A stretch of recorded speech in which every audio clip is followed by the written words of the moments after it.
But immediately after that, the sheriff at that time got another study going, and then another one.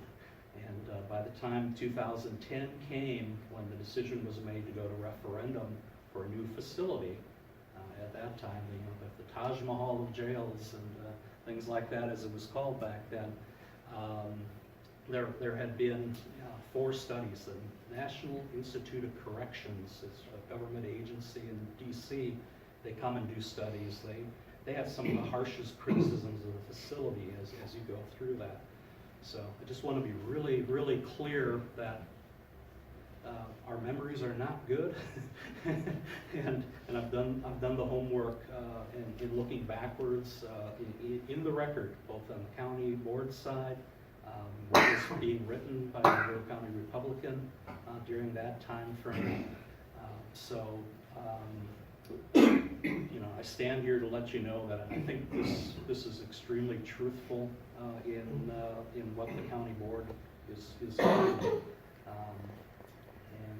And obviously, since that time when they were in such dire straits, now they're in much better financial condition, really have no debt, those kinds of things. So I think that transition in the last 10, 11 years has been really amazing, and they've from my standpoint as an outsider, a tremendous transformation.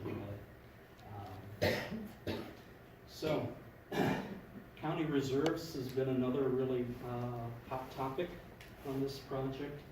So we wanted to give you some more detail about this. Again, another pie chart here. There's 3 pieces to the reserves. Okay. And the biggest piece of the $13.77 million is other agency funds. It's not the county board's funds to deal with. So if you've been hearing that why can't the county just use that fund and pay for this building? They can't. It's not theirs. Here are the agencies and the dollar amounts in their funds that they spend. The treasurer is the one that actually, dispenses the money for each of these groups, because they don't have their own mechanisms for these things. So county highway funds, the liability fund, the wind farms, drainage district funds, public safety uses. There's that 2007 number that's tied to that. So again, the county board has no control over that. It is what it is there. And then other department accounts that other agencies within government that they have. But it's restricted and not available. So keep that in mind. The reserves, it's labeled here. It's a 6-month required. This is good practices for every county, every government unit. You should have reserves, so with a 6-month allotment, so that you can pay your bills, you can pay your staff, do all the things that you do to stay in business. This is extremely important, and they have the right amounts in that. And then the gray area is what is actually available out of the reserves. Again, the 6-month required, could be drawn down in an emergency if needed. That's what it's there for, kind of the rainy day fund if they have to do it that way. The additional reserves is what they actually have set aside for any other issues that may come up, or any other opportunities that may come up. So, for example, purchasing the Bureau County Republican building, there was money available to do that from that fund. So it gave them flexibility to react to a situation, but it has just over $3 million in it right now. And that isn't enough to build this project. It's at $12.3 million is the overall project cost for this. So kind of explaining the funds, it just shows you that they've been doing just about everything they can to, there just isn't enough money to do this. So that's why we have to go out and have a referendum put together. All right, there's the ballot read. I won't go through that again, but that's what you'll see. And again, the 20-year sunset is the critical piece. If this thing goes away, it's really only set up to pay for the building. And then to kind of illustrate what the impact of this has overall, we have a handout that shows a lot more of these examples. So we're giving you two sides of the coin here. One is what it means to you personally as you go shopping. You're going out to the local store here to get some coffee and a donut. You're going to pay $1.85 for that coffee and donut. Pretty good deal. But you're only going to pay 1 penny additional sales tax on that. So not a huge impact there. Medicines, put any dollar amount you want up there, you're not paying anything additional for that. If you're going to go buy some gas, you're going to pay that 0.5% on that. So if you buy $45 worth of gas, it's going to cost you 23 cents additionally. The really good news is with I-80, you've got a lot of people like me that travel through town, and every time I'm here, I'm buying gas. We haven't been able to quantify how much revenue that actually would generate from out of county. The numbers just aren't available to us on that, but I would guess it's fairly substantial. So not only are you sharing it amongst everybody in the county, but people like me that are driving through all the time, I'm paying for it, so which helps a little bit. New cars and all the other things that we talked about. And then the project cost itself, $12.3 million. That's everything in. Nothing's left out of that number overall. Approximately, because the half-cent, the 0.5% tax was the 2007 number. They know approximately what they've been getting, and it varies year to year, goes up and down. But the county board has been very comfortable and shows the $900,000 annually and what that'll bring, and that'll pay the debt service on the $12.3 million. Again, if the bond rates are favorable, right now they're still favorable. They keep threatening to go up as the money becomes less cheap to get. They might be able to pay it off faster, and then the tax goes away at that point. So those are kind of the impacts overall. In the final home stretch here, so again, it's an old jail. It's dangerous, obsolete, all the fun words that you'll see. We have the building that we think is right to add on to and renovate, and to take care of what the sheriff's needs are there. Combining a lot of different departments, which should open things up in other areas. And again, the election is November 6th, so we're hopeful that you have gotten a lot of really good information today, and hopefully that has cleared up some of the misconceptions that may be out there, or things you just didn't know. And we are ready for some questions. Some more melody.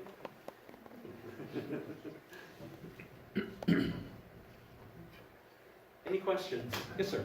Actually, the only question I had was numbers. Yes. Assuming your revenue generation numbers are right, do you seriously think you could sell a 3% bond for 20 years instead?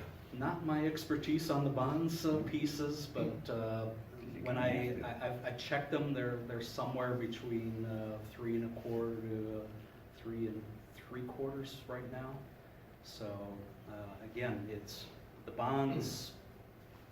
You don't have to sell them immediately. You can kind of strategically look and wait and see, depending how much stomach you have for that. It's it's like any other kind of gambling to a certain degree, but, you know, hopefully the bond council will advise on when the right time is and all of that. So it's, again, that's kind of the all-in number as we come through, so. Bond council, everybody seemed to be comfortable with that. Just the dumb architect drawing things and putting it together, so have to trust them on that. Good question, though. We'll do a little more research. Any other questions? Yes, sir. Yeah, what's the capacity, the number of cells now, the number of people who are the maximum Sure. now, and what are you planning for once the new building is done? Yeah, it's a super interesting question because there's a lot of confusion on people and cells. So I'm going to give it to these guys. They look like they're anxious. Current facility now is 36, but we're down to how many? 30. We've lost beds in the jail because of the classification issues we've had, okay? And not only that, we don't have the square footage that's required by law for each inmate. That being said, we outgrew this jail 20 years ago. The new structure, we're planning on 80 beds that will provide for classification, different housing for different units. You know, we have felonies, misdemeanors, we have all these different categories with male inmates and with female inmates. And you have to be able to classify those, you know, to lawfully hold these people, you have to have those classifications. And you have to have room to move them. We just visited DeKalb County, and they had, was it 140 beds they added on to their facility? Their old facility was 87 beds, and their new facility gained them 53 new beds. Okay. So, right around that, that's what they Yep. continually are. But for example, LaSalle County, who's holding our prisoners now, I think they have 200 beds. And it could be wrong, but their capacity, when they get to 140, they're almost full because they have to classify those inmates. I mean, they are having issues with classifications now, and they have a 200 bed facility. Yeah. So let me explain classification for you a little bit. It's a very interesting concept. I haven't figured out graphically how to show this yet. But think of this library, for example. Take any section of the Dewey Decimal System, and you look at the shelves that tie to that particular number. So let's just pick a category like something nonfiction, right? So in the nonfiction sections, you probably have 50, 60 different categories under nonfiction. And so a full, let's say a 3-foot shelf, for example, let's say that takes the first category. Well, they usually place it at about 70 to 80% full with books. They leave that additional 20, 30% so they can put new books in, assuming that you know, they want to do that. But then they can increase, but at some point they start removing books too, and so that number kind of goes back and forth just in that one category. So when you look at a male or a female, sentenced or unsentenced, you can be sentenced to this facility for up to a year. So you have those separations. You have separations, you know, old guy like me, you know, young guys that typically do the crime are, you know, in their 20s and 30s. You want to keep them separate. You want to keep guys that are more experienced from the less experienced. And you have mental health. You have other addictions. You know, just kind of their behavior gets in the low, medium, high classification. People you have to separate because they don't get along. There's somewhere in the range of 13 to 20 classification categories of inmates, and that's for each on each side, on the male and the female side. So that's what they're talking about, and being able to, you know, have enough slots. So our task in working with them has been to actually figure out in the housing units how many of each we need to have overall. So, you know, like a medium population is probably the biggest grouping of those things, and then, you know, sex offenders and, you know, people that that need help, mental health wise, you just have to have categories for all of those, so. So you're assuming that you have to have, increase the number of spaces, cells, whatever, in many different categories, and have the Yes. flexibility.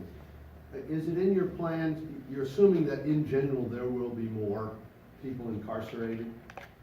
And if so, is the revenue from having more prisoners included in your ongoing operational expenses? Are you planning on generating revenue from that? No, We not don't really. generate revenue Yeah. from holding prisoners. No, we're No, not. but I No, mean, for a lot of counties. counties are. They're, Oh. I mean, you pay, LaSalle County, and they have a budget, and they get incoming funds from Bureau County. What are, I guess, just tell us about your projections on the number of people that you think you're anticipating, and is revenue part of that picture? I know costs are, but what are you thinking about? Yeah, that? well, I can grab that. So the issue with, let's take LaSalle, for example. They overbuilt. I think at the time, this is probably 15 years ago, they probably were looking at federal dollars to house federal inmates. And so there's good revenue there, but you also still have to provide the staff for Right. it, right? So there's, when people do that, they're anticipating that their population is gonna grow large, and then eventually they kick the feds out and take over the space. They're already paying for the staff. They have the staff available, which is part of the, it's really the hard part. So in our case, we're not anticipating that. One of the things that we've talked about, that the county board is looking toward is build what you need for today with reasonable Right. amount of expansion, right? It built in because you need it. But then plan for the future. In the site plan, there are ways to add on to this building to add additional capacity someday if we need it. Historically, your numbers have been pretty solid in a straight line. It's been going up in the last 5 years, even though the population has remained steady. So the trend is because a lot of the crimes that are committed are more complex and take more time. And what happens is they have to hold people longer to get through trial. And so the average length of stay is a statistic that you can compare amongst counties. So we look at that regionally. It's different here than it would be Chicago and the suburbs there, right?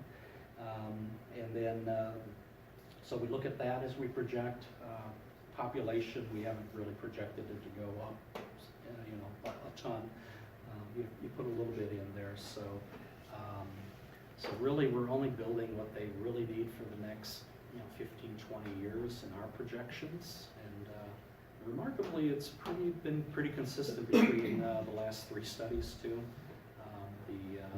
The study that was put together for the 2010 referendum, they probably had 15% more than what we're projecting, so we've lowered that number based on what we've seen. But you don't know, it's a lot of places in the country are being affected in an interesting way now with marijuana being legalized for recreational use. So a lot of the people that were getting busted for having a little bit on them aren't getting busted anymore.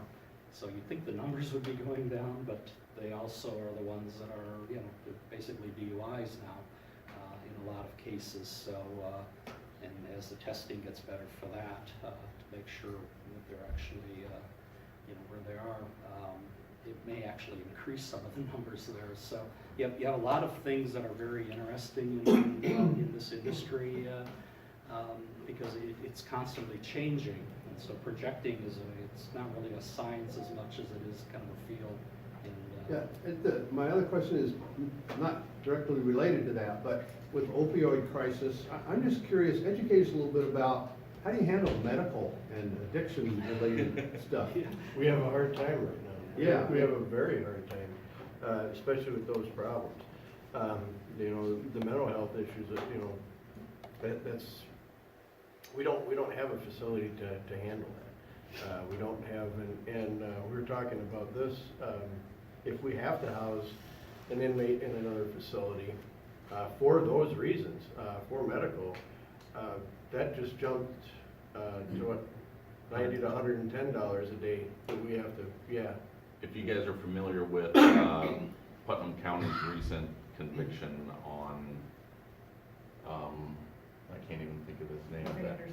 Henderson. Yes, he was housed in Peoria County for medical issues. Their billing for him was $335,000 for the county, for one person. So do you planning on some kind of quasi-medical or, Yes, better places for detoxing, Right. to observe them. One of your major issues is you don't want these people to die in your jail. You want to take care of them.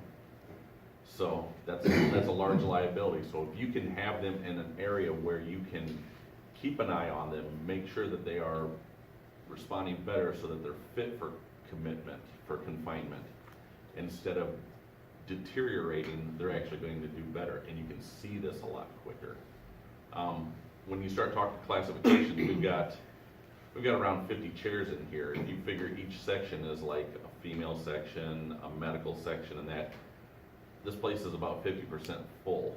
If you consider this as your jail, the back row looks pretty crammed, but you don't know what kind of inmate you've got coming in.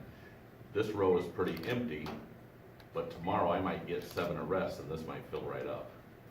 We had, just about 3 weeks ago, we had 7 females get arrested in one day. So if you've got a section that only holds 7 females and you get 7 that come in one day, now you gotta start shifting all over the place. We're running, 5 years ago, our average population was 25, which is a nice, easy number to deal with. We've been running 40s, and that's today's numbers. So it's changed, and people are coming into your jail and leaving quicker, creating just a constant turnaround in your jails.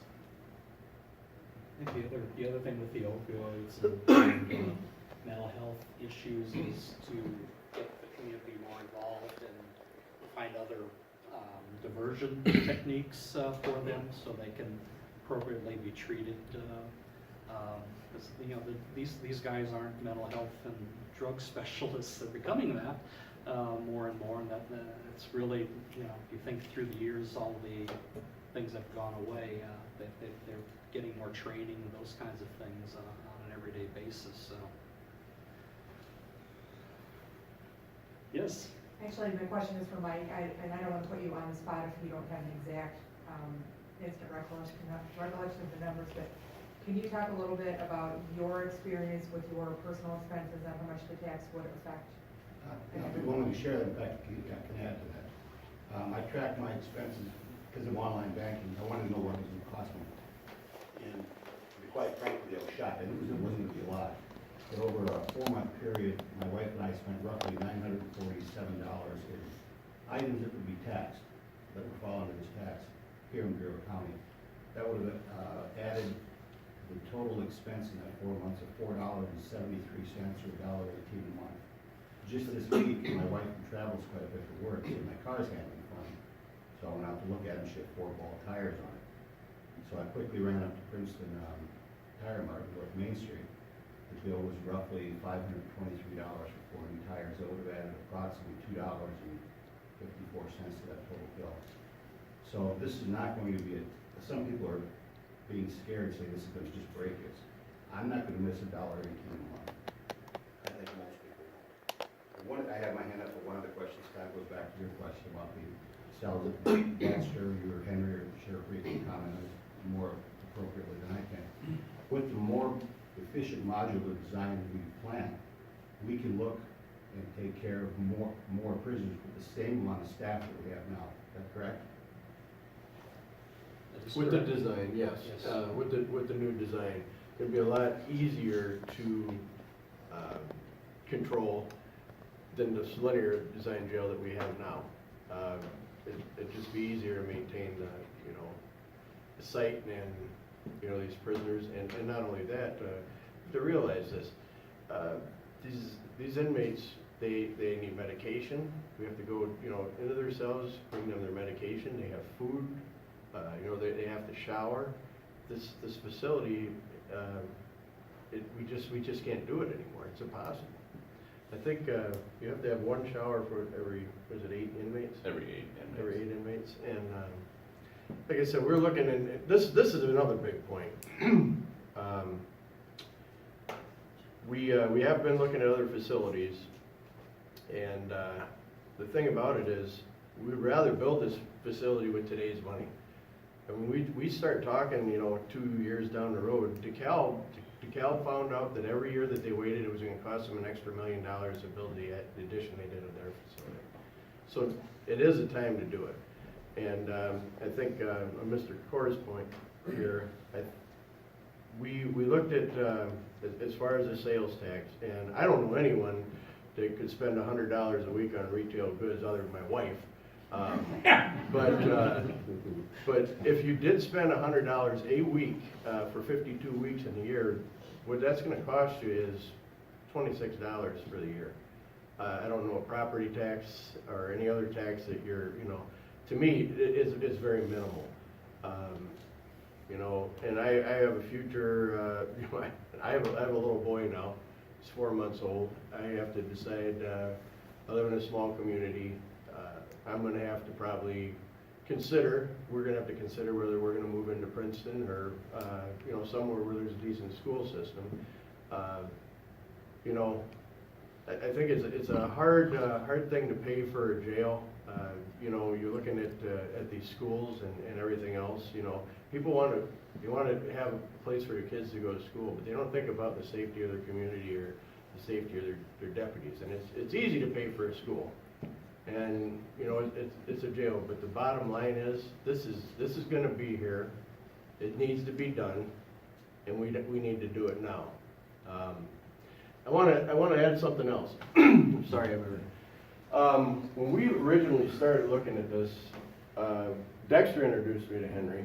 We met him at a jail conference, and we're looking for a cost-effective way to either remodel this jail, our current facility, and we looked at several plans. And they did a great job of studying this, taking the previous studies in the past, and this is the most cost-effective way we can do this. It is the most cost-effective way. Before we even started bringing this up, as Sharon introduced me, I'm an elected official. I have an election this year coming up. So, that being said, I told Henry and Dexter that I would not get on board this project unless every county board member was behind this project. 26 people, you know how hard it is to get them to agree, 26 people on anything? The thing is, the board is behind this, and as long as this board, 26 members of this board is behind this project, so will I. And we will continue to be behind this until we get it done. Because it has to be done, people. It just has to be done. So. I'm sorry. Go ahead.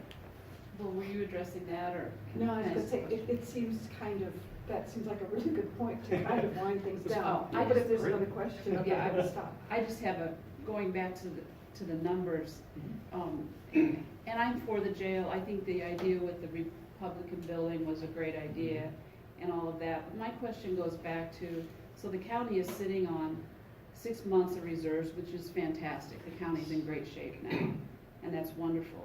But then you also, my question goes to that 3 million you've got sitting off to the side of reserves, that's 25% of this project. And why can't those monies be used to bring down that cost? Because you're in great well, not you, because Yeah. you're not the county. They're not paying me that much. Right. But the Should county renegotiate. is in really good financial shape, so Yes. why wouldn't, if not all, at least some of those dollars that the county's sitting on be used to bring down this cost a bit? That's my question. Well, I can tell you something now. LaSalle County, after this last tornado they've had, what was it? Was it can we go back to that $3 million? That's gone. That is gone in the first month. for? So, well, first of all, to pay salaries, overtime, Gotcha. and they were strapped. They were strapped until the insurance companies came in and said, listen, you know, I think they forwarded us, I think they got them some money before the claims were processed. Mhm. Otherwise, LaSalle County would have been in a mess. So in other words, you you're have correct. to have, Oh, yeah, I agree, Yeah. you gotta have reserves, so, but, So I think to I answer feel your like we're question. maybe a bit reserve heavy. And I know you can always, you're gonna have tragedies and you're gonna have things Mhm. where things come up.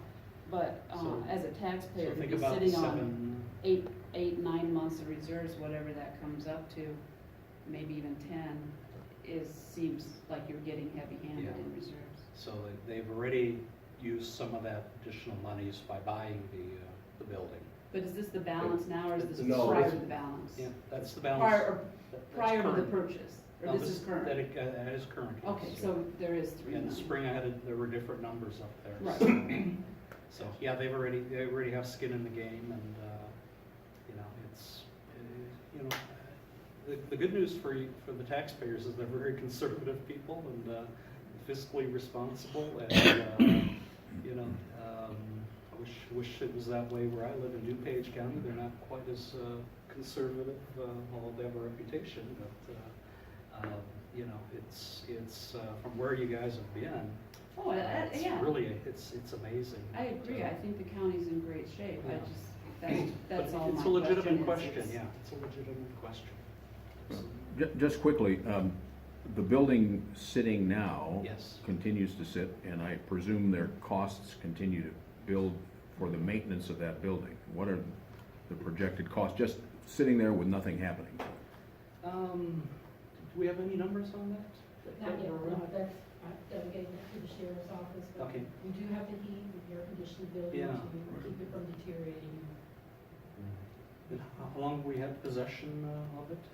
It's been since June. Since June? Yes. So we'll grab some numbers and post that on the website and on the Facebook piece for you. Good question, thank you. Yes, sir. If this fails again, and I hope it doesn't, are you still gonna move out there, your offices and everything? and that's a discussion we'll have to have with the board as a whole.